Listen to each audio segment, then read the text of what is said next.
Allah her nersini yaratkan, Allah her nersini yaratkan. Boz yer ve kök asman, ey bilecan kalbis feyzi üzdiysen suda. Yaşaysan şu teksiz okyanda. Oylap baktın mı nedin geldin? Kim bu tüm mahlukatın Rabbi? Bilecan etti Rabbim Allah, benim Rabbim Allah. Allah hemmimizni yaratkan. Ey küçük kuş igiz uçsan, ustayların bilen göz kamaştırsan. Ey qanaqani kim yarattı seni beni? Senin uçuşun benim menişimni. Kuşkaş etti Rabbim Allah, benim Rabbim Allah. Allah hemmimizni yaratkan. Allahu Ekber, Allahu Ekber. Yaratqucumuz Allah ulug. Onundan çoğrak hiçbir zat yok. Şundaq turup bizni mancaha kavur. Onu tanıştın mağrur. Göz aldınğa bir qarab baq. Rabbimizden köp ibret var.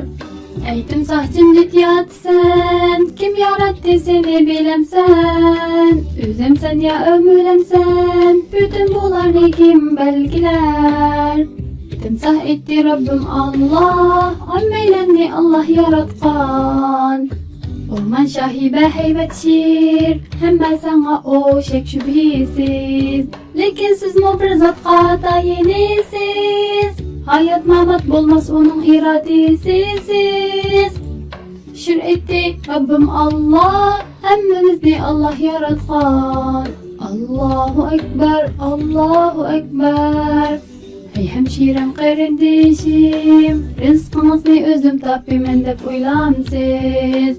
Akıbetten nime bulidu ilimamsiz. Yaratqucuğa kaydimiz hemmimiz. Annem biz mumundak deymiz. Rabbim Allah, Rabbim Allah. Mağfiret kıl estağfirullah. Ben dünyani aylanıp baktım. O baştan bu başka kesip yürüdüm. Hemme eyter bir avaz. Elhamdülillah, hamdü sana Rabbimge has. Hemmeylenni Allah yaratkan. Allahu Ekber, Allahu Ekber.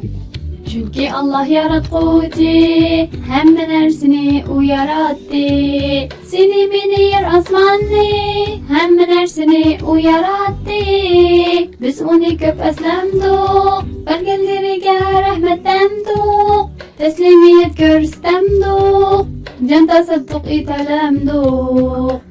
Allah